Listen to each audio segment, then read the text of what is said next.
Soulé was beginning to think that he might have made a mistake. That he should have done like that fat bastard Yen and stayed with the Labour crew. Apparently they were building houses for the newcomers rather than walls now. The offer to join the militia had been too tempting though. 1 silver a week. Labourers received a salary of 4 coppers a week, paid for by the most beneficent new lord of Jiangxi. By contrast, guards had been offered 1 silver, which was just over half again as much. Jin had checked. Twice. Using his fingers. It had seemed a good deal. Generous even. Which was something the people of Jiangxi and the recently arrived newcomers were going to expect of the new overseer. Say whatever you liked about the strange cultivator and his abrupt disruption of many a local's life and livelihood, he was providing security to the town and paying any man who cared to help for the privilege. That had won him a lot of support from the townspeople. It was, after all, a lot more than most had expected from him when he'd shown up, and 100 times better than they'd feared. Certainly the loss of the mine had been unfortunate, but none of the local wives or daughters had been harassed, no drink had been stolen, nor men killed in fits of pique. The Hindmaster had strange mannerisms, kept only his own counsel, and was reclusive to a fault, but he wasn't bad. Or at least that was what this Lay had believed, the former hunter thought, as he started his second lap around the town. Now he couldn't help but wonder if that had all been a facade, and that fat Yen was going to have the last laugh for seeing through the man's generous offer to join the town's militia. "Run, you maggots!" instructed Galbello from the back of their group, using his thin stick to swat at any recruits that weren't performing to his specifications. "1 more lap, and I don't want to hear any bellyaching about it. You think a horde of ravenous wolves are going to let you stop to take a rest? No! They'll tear you all to shreds, and they'll do the same to your friends and family." Lay desperately pumped a little more energy into his flagging stride, despite the way his lungs and legs screamed for him to stop. He ignored them. Whatever pain his own body might inflict on him was nothing compared to the painful swat of one of the instructor's batons. Fortunately for him, his body was better suited to the task of maintaining the instructor's punishing pace than many of his fellow recruits. He might not have been the most talented hunter in Jiangxi, but his former vocation had left him better equipped for this run than the sweating labourers, heaving miners, and grumbling farmers around him. Still, it was enough to make him long for his days as a hunter. Unfortunately for him, hunting was no longer an option. Not when a man was expected to take his life in his hands every time he stepped beyond the town's walls. At least, more so than usual. Because these days, you weren't the one seeking prey. Now the prey was seeking you too, and that changed the dynamic considerably. It didn't matter what it was, lion or deer, snake or rabbit. Any of them could spell an inattentive hunter's end. Because any man who didn't think an ordinary buck could be as deadly as a mountain lion in the right circumstances had clearly never encountered one. The only bright side of the corruption phenomenon was that not every animal had become corrupted by this unfettered chi. Not even most had. Dong's dog was still just the same as ever, and Gren's cows were just fine. All told, of the town's domesticated beasts, only a single pig, 1 cow and 2 chickens had gone rabid. A minuscule amount compared to the whole, and Lay had a feeling that number would be reflected out in the forest. To his thinking, only about 1 in 100 animals would be corrupted. Still, that was enough to make it risky, and not particularly worth said risk. Not when every now and then fur and meat literally ran towards the village at breakneck speeds. These days, those items just weren't the valuable commodities they used to be. "Move it, you louts!" Lay winced as he heard the distinctive whack of wood hitting flesh. So when the call had gone around that the cultivator was forming a new militia, a proper one, not just Lou and the boys playing at it, Zin had signed up. Sure, guard work also carried risks, but he figured they'd be lessened by being amongst others. Plus, it beat long days performing unskilled menial labour. To that end, the extra coin had just been additional honey in the tea. After all, 1 silver a week to stand on the big wall and occasionally poke down at ordinary beasts from beyond their reach sounded a hell of a lot better to him than being ambushed by them in the middle of the forest, or long days shifting bricks. "Run, boy!" Another whack rang out, closer now, and this time it was accompanied by a rather womanly squeal of pain, which in turn directly circled back to his ponderings on whether or not he was actually going to live long enough to stand on said wall and receive Sect coin. Or if this poor Lee's heart is going to give out right now, he thought haggardly. "Sergeant Kang, I can't," he heard from directly behind him. "If you have the energy to complain, you clearly still have the energy to run. Another loop for lying." Lee felt his spine stiffen. He learned to hate that word, loop. A loop meant going to the back of the running group, then running to the front. He knew that because he'd done it a number of times already. He might have resented those who had yet to do it once, but they looked as pitiable as he did. Besides, it was far easier to hate the instructors. The demon guards from the city were utterly ruthless. At the start, some of the fitter recruits like himself would try slowing down to save their strength. That had been a mistake. The instructors didn't care how fast a man was. They only seemed to care that he was suffering, or so they assumed. Some might have suggested they were preoccupied with every man putting forth every effort, but those people were morons. The instructors just wanted them to suffer. Suddenly he was shaken from his thoughts by the loud ring of a bell from the wall. North side, closest to us, he thought, as he triangulated where the sound was coming from. He almost sighed in relief as he slowed to a halt. Oh good, that means we're under attack. Then he yelped as he felt sharp pain lash across his wrist. Don't stop until we tell you to stop, Instructor Kang yelled into his ear, and he shoved him forward. Do you want to be trampled by the man behind you? What if he had something chasing him? You just suddenly became an obstacle. Awkwardly, wrist smarting in pain, Lee started to run again. Troop, stop! Only to nearly trip as the stop order came, which had to be preceded by a troop command. The instructors had quite a bit of fun at the start, yelling at them to stop, and then lashing any man who did so. And then they had fun lashing anyone who failed to stop when the correct command was given. Form up! The shout ran down the line, and the haggard runners quickly formed what was hopefully a close approximation of a square. Pathetic! The instructor started shouting as they waded into the block, jostling and shoving men into the correct positions. Lee himself got away unscathed, predominantly because he shoved the man on his right into the correct position, exactly one arm length away, for which he received a foul glare. At the time. But now, as other recruits were being literally whipped into position, Lee realized the man on his right was giving him a solemn nod of thanks. It was a strange thing, to be thanked for shoving someone. It wasn't even like Lee had been trying to help the other guy. The instructors just had a nasty habit of punishing all parties involved when something went awry, and he had been hoping to avoid that. Eyes front! A baton lashed out, and Lee winced. Ignoring the pain, why was it in the same spot, in his wrist, as he determinedly kept his gaze forward lest the instructor men see fit to lash him again? Fortunately, for all of them, this particular attack happened to be coming from the front of the group. On more than one occasion, they had all been forced to look in a completely opposite direction, as some manner of ferocious beast charged towards them. Those occasions had sorely tested just how afraid they were of the instructors, relative to the beast beyond the wall. Initially, the beast had won out. Initially. It didn't take long for the attackers to come into view. Cresting a small hill, they were a pair of wolves. Covered in wounds, patches of missing fur and forest debris, the once majestic creatures now looked almost diseased as they heedlessly ran at them. Lee knew he wasn't the only one who wanted to scatter at the sight, but the instructors had them hemmed in on all sides. Mess on, if you please, Instructor Kang bowed. Striding forward from where she'd been telling the recruits, the beautiful woman harumphed rebelliously. Nonetheless, she lopped forward to stand between the training group and the forest.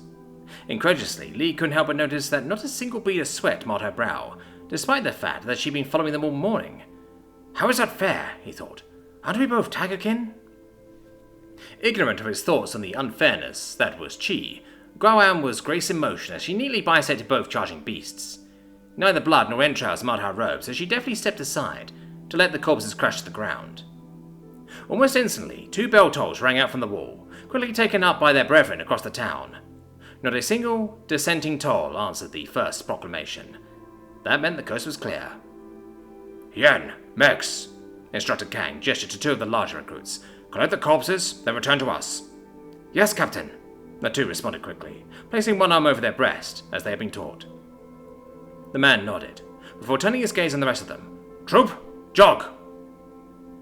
Deep in his heart, Lee prayed for another animal attack, even as he started running along with everyone else. Yi Jun was beginning to wonder if she was making a mistake. Her husband had been gone from the camp for less than an hour when the summons had come. A runner boy had bid her to come to the castle. The same one that had appeared overnight. Many in the camp said it was to be the home of the Great Master, that he had erected it in secret, using an even more advanced alchemy than that which had allowed the locals to build the town's wall. Apparently the mayor had been uncharacteristically silent on the matter. Yujun didn't know about any of that, though. What she did know was that she was worried. Even in their small fishing village, they often heard tales of cultivators and their appetites. Not Lady Arn, of course. The young lady was a saint, and Yijun would box the ears of anyone who dared to say otherwise. Not after the poor dear had nearly exhausted herself entirely, protecting their small procession of refugees from the trip to Jiangxi.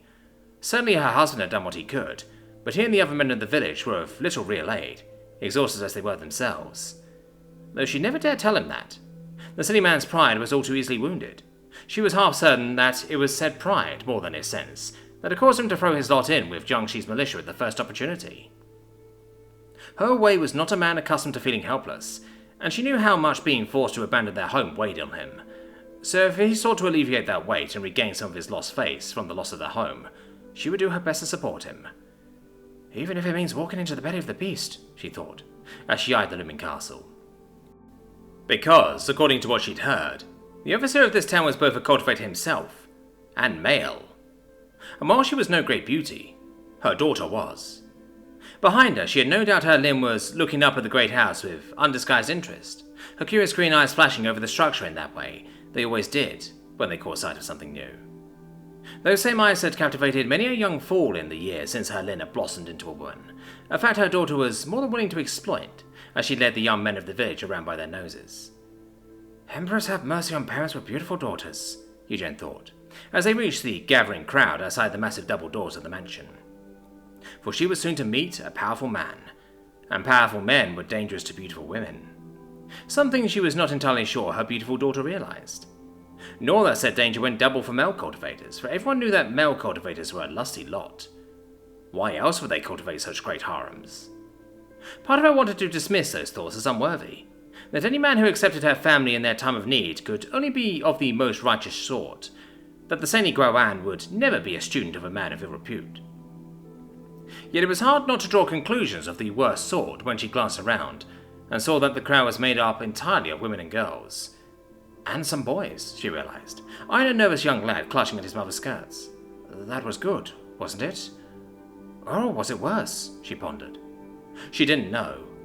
Nor did she have long to dwell on the possibility of her liege being in possession of deviant tastes, as the doors of the great structure opened, from which strode the harried form of the mayor of Jiangxi, though the massive oxman's presence was totally overshadowed by the form that followed after him. Standing a good few inches taller than even the mayor himself, the cultivator, for it could be no one else, was a mountain of a man. Clad in a steel suit that covered his entire body, the very ground rumbled with his passage. Helmet held casually in his hands, Eugene was surprised to gaze upon the broad, powerful features of a man of the northern clans, his blonde beard and hair tied into a series of intricate braids. Even without a stage to stand on, his piercing blue eyes were able to sweep across the entirety of the crowd, regarding them all with solemn dignity. Eugene couldn't help but lose herself in those deep blue eyes, before a slight shuffle to her right caught her attention. Of course, she thought glumly, lashing out her hand. What was that for? Lin hissed, rubbing her nose indignantly. Making moon eyes at the Lord, she whispered, wary of the many ears around. This isn't like with the Huan boy. If you make trouble here, your father won't be able to get you out of it. Emperors have mercy on parents with beautiful and willful daughters, she thought. There wasn't as if she didn't see the appeal. Between his massive size, flawless pale skin, and exotic colouring, the hidden master certainly struck a striking figure. A little too rough for her tastes, not like her handsome, sophisticated way, but pleasant enough to the eyes. Then again, didn't the Huan boy have a beard too? She thought, recalling the blacksmith's apprentice. He was also on the tall side, muscular. She'd need to keep an eye on Lin. Clearing his throat, Mayor Jin spoke up. Greetings, people of Jiangxi, new and old. I'm sure many of you are curious as to why you are being summoned here today. He gestured to the headmaster. Likewise, many assume this great edifice to be our lord's new home. He shook his head. It is not. In his great generosity, he saw the plight of our newcomers and sought to alleviate it. This massive complex will serve as living space for hundreds of our people. He paused, just long enough to allow murmurs to run through the crowd. Now, I know it is not enough to alleviate our current housing woes, but it is more than enough to make them manageable until the new houses of brick are created. Yijun held in a small gasp. Houses made of brick? Like in the city? She'd seen a few in the town already, partially built. They were of the same material as the Great Wall, and apparently allowed no draft or leak. Chastising herself for her earlier thought, she found herself looking upon the thus far silent cultivator in the new light. Truly, the student took after the master. Now, with that in mind, I know that many of you present already have homes and are wondering why you are here. Mayor Zin continued, his deep voice carrying clearly over the crowd and forcing them once more into silence. The reason for that is that all of those present are the families of our new vaulted militia. I'm here to tell you that our master's generous payout of 1 silver a week is not the only reward he intends to extend to those brave souls who defend our borders. Any man or woman who serves in defense of our home shall be afforded the opportunity to lodge their immediate family within the walls of this apartment. The mayor's arms widened, clearly getting into his role. A place where winter never touches, where hot water flows freely with the twist of a ring, with stoves that heat with the touch of a button, with lights that burn brightly and cleanly without smoke or the need for oil. All these mystical wonders have been provided to you by our great lord, as recognition of the bravery of your sons, brothers, and husbands. Yejun was stunned. Everything the man had said sounded like a tall tale. Hot water on demand? How? Murmurs echoing her thoughts reverberated quietly through the crowd. The mayor silenced them once more. Of course, should you, after remaining here for one night, decide that the miracle of this apartment building is not for you and yours, you may freely leave. This is no forceful relocation, the man smirked. However, I doubt that will be the case. I know that I personally will be moving my family to the new apartment building post-haste. This time when the murmurs started, they seemed to come exclusively from people who Yejun presumed were local. Apparently the mayor had a very nice home, twice again as large as any other in town and thickly furnished. To hear that he was willing to abandon it to move here? Well, it seemed to silence a number of the doubts present in the heart of the crowd. That and the fact that they were free to leave and return to their own home if the mayor's words really were as fictitious as they sounded. If only that were an option for all of us, Yejun thought, hope clashing with experience in her heart. So without further ado, please step inside. You'll find a directory inside the main hall which will tell you which rooms belong to which family. Everything is labelled clearly. For those that cannot read, please seek me out after the other families have left. I shall aid you in finding your allocated quarters. Suddenly, Yejun felt like she was about to be pulled off her feet, as her daughter excitedly tugged her forwards. Come on, Mum. Let's go see if he was telling the truth. The mother wanted to roll her eyes, but her daughter's excitement was infectious, and she allowed herself to be tugged along by her excitable offspring. Neither of them noticed the quiet cultivator redonning his helmet and walking away, his silent steps utterly at odds with his earlier stomping gait.